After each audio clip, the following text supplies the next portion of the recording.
everyone, and welcome to another exciting episode of Art with Mr. Malik.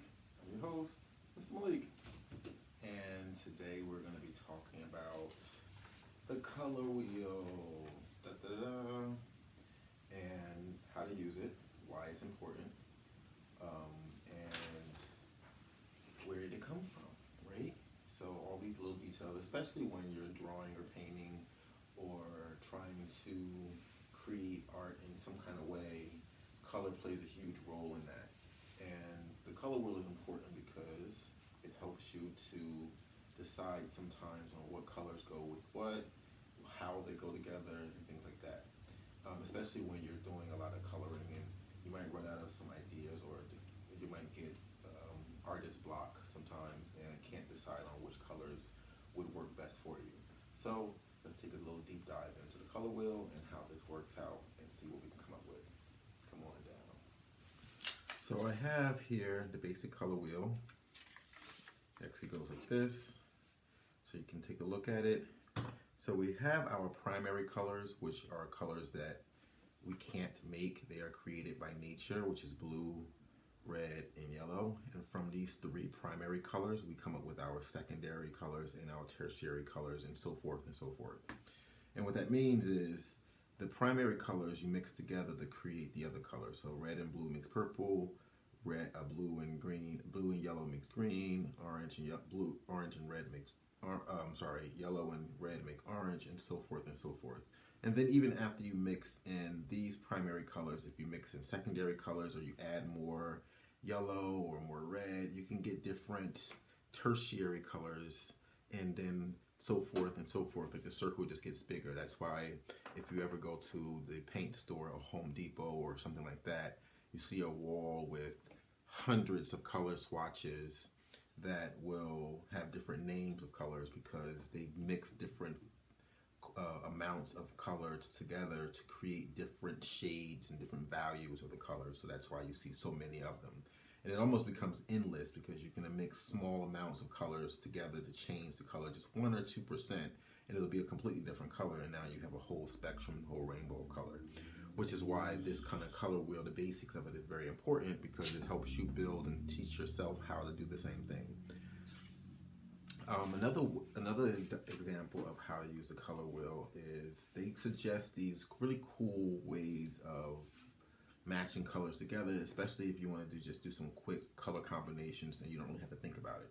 So the one thing you want to do is just get back into your color wheel, and there's different ways that you can match colors up. The first and easiest way is called complementary. Where on your color wheel, notice it's a circle. Well, colors that are opposite of each other, no matter where you are on the color wheel, those colors are called complementary, and they go really well together. You'll usually see these colors in nature or in patterns, in stores and clothing, different things like that. It goes really well together. The next one we have on our list is called analogous, which means that three colors that are right next to each other looks well together in any pattern, any painting. So it doesn't have to be these three. It can be any three colors that you see next to each other on the color wheel. That's what this analogous means. And generally, these three colors really work well together also. Our third example is called split complementary. So it goes off of the complementary we have over here, but there's a split which creates this interesting triangle. So instead of it being complementary, which is the color right across from each other, they take the colors that are right next to the color that's across, as in complementary. So now it creates this triangle and creates this three color pattern, because sometimes you want to do more than just two colors, you might want to do three. So now the split complementary pattern works well. And again, if you turn the triangle around, depending on where you are in a color wheel, that will give you some examples of what three colors match up together. This next one is called triadic. This one here is called triadic because it will,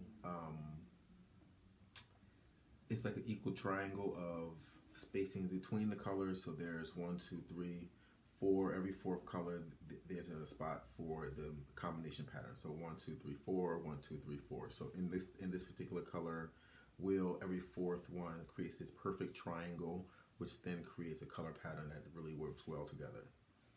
The fourth one is tetradic rectangle, which then basically does every other every other. It's almost like complementary, but instead it's almost like split complementary. So instead of doing the opposites, you do the two colors next to the opposites on both sides, and you create this rectangle effect, which is based off of complementary, but instead it's called tetratic rectangle, which is now 4 points of color interest across from each other.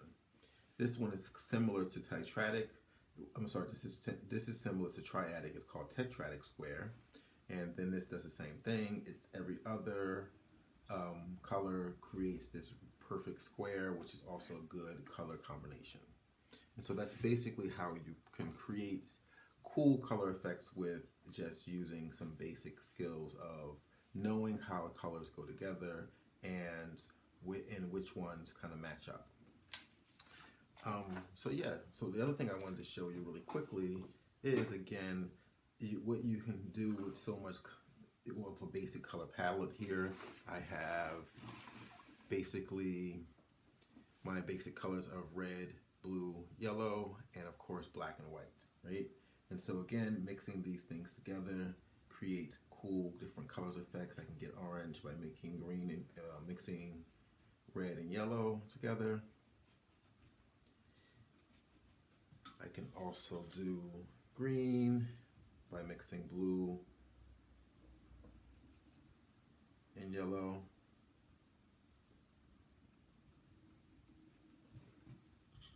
Of course, then there's purple by mixing blue and red.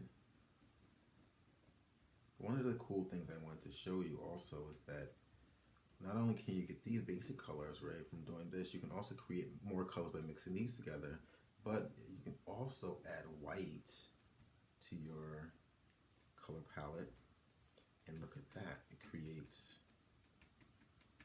almost like a neon-y, lighter version of the colors. So that's what the white does. Mixing in the black to this purple just creates a darker, more muddier plum color, right? So do you see the spectrum here that we have? The differences in purples just by adding black and white. You can do pretty much the same thing to the other colors as well. So if I wanted to add